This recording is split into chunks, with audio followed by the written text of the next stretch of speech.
YouTube, this is AcquaNINJA, and today I'm bringing you the Volkswagen Jetta. This is one of the most premium economy cars that you can actually buy. I currently actually own one, different model series than this, but this one is a 2018, newly refreshed with the LEDs that you can see right there, the nice refined engine they got inside of this. Let's test it out. So as always, I'm rocking my merch, AcquaNINJA. You can actually see it in the links in the description below. And let's see the roundabout of this car. So you got some pretty cool little lights on here. The typical fender of the Volkswagen line is carrying through. And as you can see, the dimensions, the length of it is actually pretty small for this this class. From an exterior perspective, you're getting the nice reduced little shark fin thing, so that way you can get series radio and things like that. The back lights really haven't improved too much over the last 2 years, so it's basically the same as that. You got the TSI badge still present. The nice wheel calipers for the Volkswagen, of course, you're gonna have to get that in there. And if you walk around, as you can see, you can get the optional turn signal embedded in the little side mirror. The lights are looking rather icy. I love the little kind of side beam design right here because it's kind of based on the Audi BMW platform, the same exact one that they use for the A3. So instead of it going this way for the A3, it goes this way for the Jetta. So that way you can always be able to distinguish just based on that. Even if you didn't have this logo here, you could distinguish which model you're looking at. It's really cool that the companies have come together to kind of unite and make that a nice standard right there. The roof line has these cool looking little sporty lines now going on around the car to make it more, you know, adventurous. Oh, it's powerful. And I like that actually, even though it's working with a smaller engine, which we're gonna check out right now. So pump popping the hood, we just hit this little lever right here, pull it up. Pretty cool but small engine bay. And the cool part about this here Jetta is it's actually working with a 1.4 liter engine that's pushing out about 150 for the standard model. You can get all the way up to 210 with the GLIs, but most people are going to be rocking about 150 to about 184 horsepower.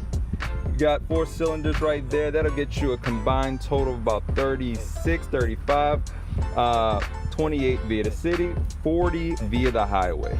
40 miles for the highway. Is that crazy or what? These little engines, man, turbocharged and ready to give you some power. And good fuel economy, let's be real.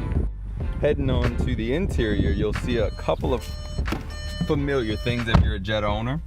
You got the nice side thing right here where you can actually control where the head, the side mirrors match out. You got the 4-way power mirrors, auto adjustable. I'm liking that. Pretty standard in this class at this point. You got your standard daytime running lights as well as your thing. This actually controls how bright the lights are for that and this when the daytime running lights are on. Pretty cool. Your gauge cluster is pretty basic. It's not anything more advanced than Jetta of, let's say, 10 years ago. You got your tachometer here, you got your speedometer there, and you got your little gauge cluster that keeps information in the middle, which you can control via this to actually be able to get relevant information, miles per gallon, how many miles you have left in your tank, a digital speedometer, whatever you basically want to. Cruise control on this side, pretty simple. Volume controls, this is your seek for your radio. Now we actually have in the 2018 models, finally you have a nice screen that actually shows what song you're playing, as well as different things like the eject button for said radio. Pretty cool. And the auxiliary used to be down there. For these models, it's actually right here, so you can easily put in your I guess auxiliary stuff. Go iPhones and Android. Upon turning the car on, you can actually see that if you put your car in reverse now, you'll get this nice backup camera, which all cars are mandatory to have backup cameras. Pretty cool that this one actually has a little, you know, tracking thing. It doesn't actually use trajectory, so it doesn't turn when you turn, but it's cool that it gives you a little indication. This little bar right here is actually very accurate. The red is you're about to hit something. Pretty cool that they put that in there. And then as you can see from this little setup right here, I got a little gaming rig. It's going from these here controllers, which I'm gonna get up right there, 4 ports, an Xbox One hooked up to this dope thing. It actually plays whatever you want. Super Mario, any SNES game, any N64 game, and I can just play it like that. Typically my passenger is playing it. As you can see right here, they got the new kind of dual tone seats in this bad boy, and it actually matches the color scheme because this is kind of a hard touch plastic, but it has that like really carbon fiber-esque type look to it. So you kind of got like a lighter color, darker color, lighter color, darker color, and they're going through the whole interior of lighter and darker. So the fact that the seats incorporate that same design language, pretty cool. Even in the back seats, it's the lighter versus darker, and then the dark is in the middle. Pretty good space in the back as well. So you're really gonna get a full experience in this car. It's not like you're being compromised in any way. You know, you got a nice 6.2-inch screen, you got the nice, you know, AC, you got pretty much all the things you're gonna need. Heated seats is also included automatically, standard in all Jetta models. Pretty dope. Just realized it doesn't beep in the back seat when your door's open. I don't know why that is. But one of the reasons why a lot of people do end up buying Jettas, it was probably like my 3rd or 4th reason, is the amazing amount of backseat space. Now, I'm pretty, I'd say tall for a guy. I'm 5'10", 5'11", and as you notice, got a whole bunch of space right there, even some foot space. So don't knock the sandals, all right? That's all. You got a lot of space back here, so you can do whatever you want to do. You know, if you want to, find around a little bit, do what you got to do, and this gives you a really good view of the cabin and how like spacious it is for such an economic car. Also, speakers integrated now into the door panel, so you're gonna get that on both sides. So your back seat should be the place where you're getting the music, you're getting the full vibe, you're getting the chauffeur-esque type experience, and back here doesn't disappoint. There's no side panels for the thing, but you do have nice little pockets right here where you can put whatever you want. More speakers down here on the bottom, and of course you got your 12-volt outlet for whatever you need, and 2 little cupboards for additional storage. Like all my compact reviews, I have to do the trunk. So, oh, I forgot, I got cheesecake from a nice little place right there. This is the Volkswagen Cargo, which actually comes with the nice roadside assistance package. Pretty dope. Pretty luxurious back here for an economic car. Obviously under here you got your spare battery, which you can pull up and get that, and you got a lot of cool little knickknacks and things that you can actually use to fix your car, like a little spare kit. Not bad. And I mean, look how big this is for an economic car comparatively. That's how big the light is. That's how big the trunk is. Like, sheesh, you can't even get to the back of that without the depth range. That's crazy. Like all compact car reviews, I'm gonna keep this as short as possible because obviously the more luxurious the car is, the more time you want to spend with it, the more time you want to waste on a review. Not saying anything's wrong with compact cars and economic cars. I personally own this car right here, not this one, but a model that's very similar to it, a little bit faster. And honestly, the Volkswagen Jetta is probably the best entry car for the money, because most Jetta owners are gonna go into either owning a BMW, an Audi, or Mercedes to keep up with the German heritage. And these cars are the perfect platform to start. Nowadays they actually use the same MQB platform as those cars, so it's essentially like a baby version of those. Compare an Audi A3 to this Jetta.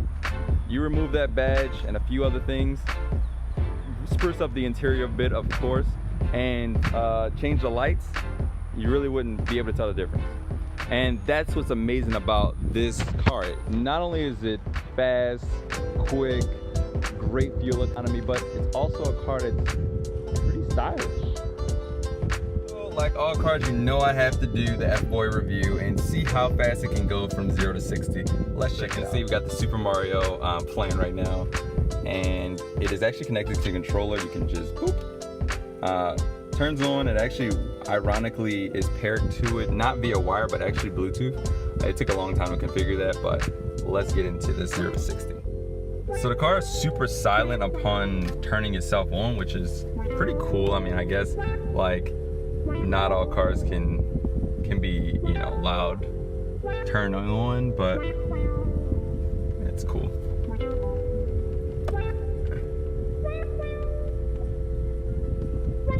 Alright, so we got full reins, nothing's behind us, nothing's in front of us, closed course, and let's do this.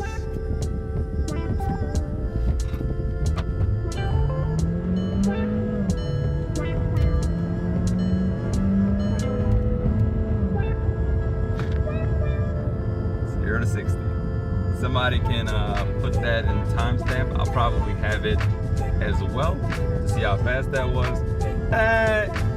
This car has a little bit to be desired since it's kind of going in that like menu shift, you know, styling, which kind of slows down a little bit because the car is kind of processing itself and saying, oh well, do I want to switch gears faster? Do I want to switch gears slower?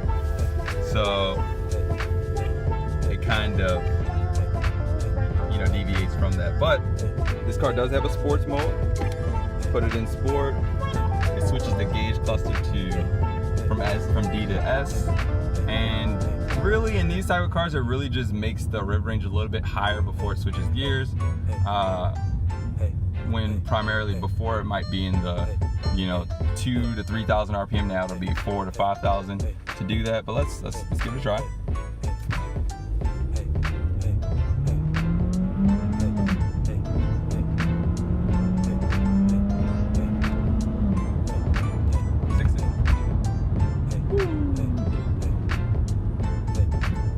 I'd say it's a little bit faster. Well, let's see. We'll get the actual number so we can see, you know, was it faster, was it not faster? But this pretty much concludes my review on the Volkswagen Jetta 2018. I think it's an amazing car for what you're getting. You got nice Bluetooth, you got radio, you got pretty much spacious, powerful speed, but in a controlled manner. And it's really good that it just works. I think that's what this German car is saying, is it just works. Comment, rate, subscribe. If you like these videos, if you like any other videos that we do, give us a request of which car you want us to review next, and we'll get out to the people in Miami or Doral and link up to actually make it possible. You guys have an awesome day and stay aqua.